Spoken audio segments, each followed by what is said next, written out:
Welcome back, everybody, to the Talking Sportsbooks podcast as we continue to look back at some of the best moments from the first 50 editions of the show. Now, don't forget, you can access all of those editions of the show on the website at www.talkingsportsbooks.com or via any of the streaming providers.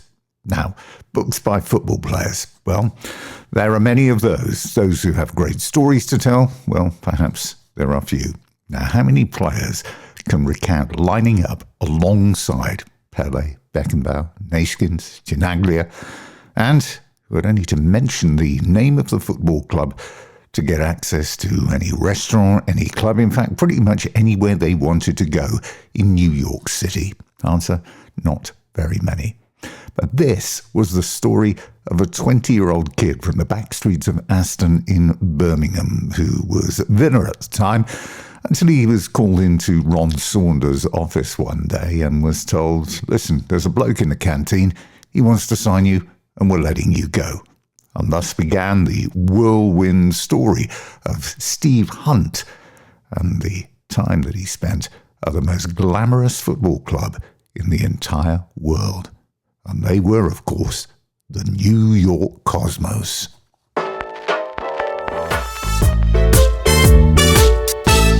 So then you get this call to go to the manager, Ron Saunders' office, and he's told you there's a bloke in the canteen that wants to take you to New York and that he's accepted. So in other words, you haven't really got a choice.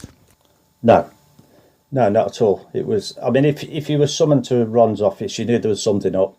But when he said, well, I've agreed a fee and I'm willing to let you go, I was just speechless. I really was speechless because I thought things were going well at Villa. And the guy was in the canteen. So when he said New York, I didn't even realise they were playing football in New York. So I didn't. This was a former Birmingham City coach, wasn't it, Joe Mallet? Yeah, absolutely wonderful bloke.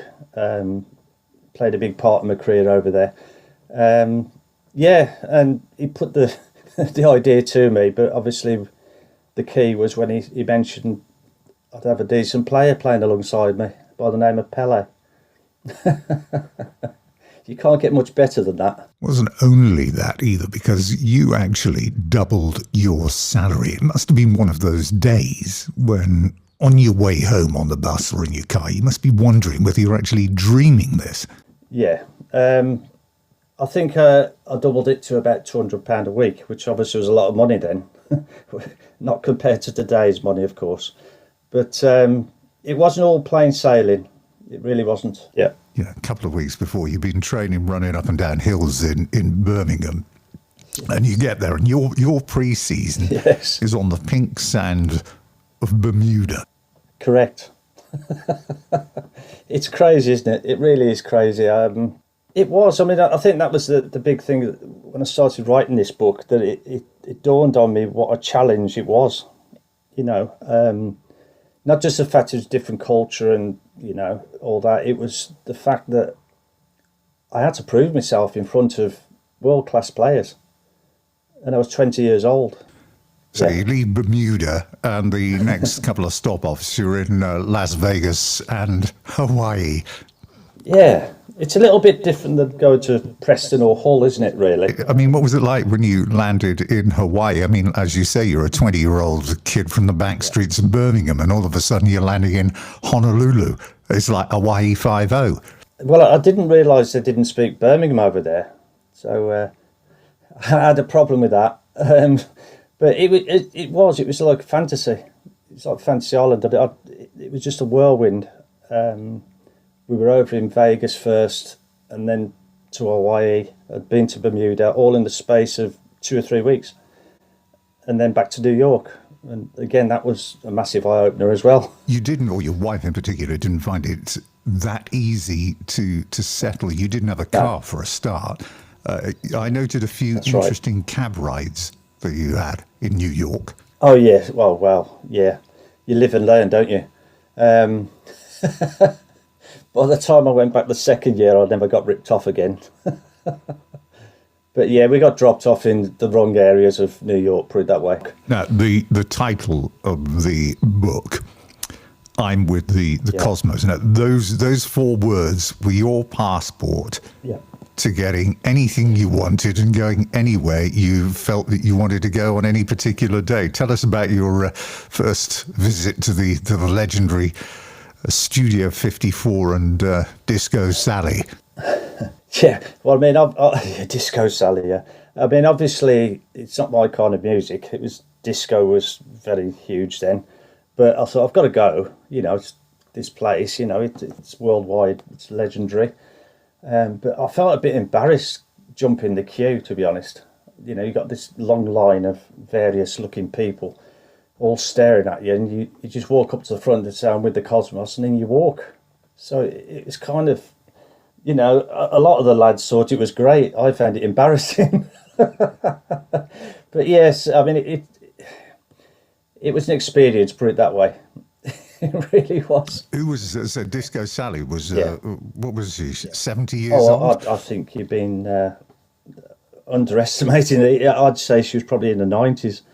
So you were in the roped off VIP area. Were you schmoozing with any of the local stars of the time there? I mean, Truman Capote used to be in there a lot. Andy Warhol was in there. Did you ever bump into him? No, I didn't know. I know Jagger used to go in and various people. Debbie Harry used to be in there a lot, didn't she? Do you know, these people may have been in there, but I don't think I blinked all the time I was inside the place. I just couldn't believe what was going on, you know, which obviously can't go into too much, but oh, please do. Yeah. Well, people were disappearing for quite a few. They all had that very funny thing where they all appeared to have runny noses. Yeah, I know the one. This is it, yeah. Now, this whole thing about rock and roll football, I mean, the dressing room is off limits to everybody. Yeah. Over here and in Europe, over there, it was like the bigger the star you were, you could just roll in and have a chat with the players. I mean, you mentioned Robert Redford, Peter Frampton, who was huge back then, and Mick Jagger, all coming into the dressing room. Yeah, I mean, we had... I couldn't get my head around this to begin with, but you get used to it. From the final whistle, you had 10 minutes to get showered and get some clothes on. Otherwise, the entourage would just be in there. And obviously, it's male and female reporters. So literally 10 minutes, you know, all I wanted to do was have a beer or something just to relax. But you had to get that shower done. Otherwise, you know, there you were in your birthday suit. And obviously, being run by Warner Brothers and their connections to the entertainment world, they would bring people in every game. You know, Muhammad Ali came in to meet Pele. That was a massive thing to see 2 icons, you know. You described Pele as a gentleman off the pitch, always stopping to sign autographs. On it, a completely different person. Oh, as soon as he crossed the white line, he could handle himself. I mean, as we know, he took a lot of stick over the years, you know, various people, tackles, not nice. But the first thing that stood out for me was not just his ability, which, you know, was enormous, but it's how he looked after himself. And he would, you know, put his foot in, his elbow in. He'd make sure he weren't going to be messed about, put it that way.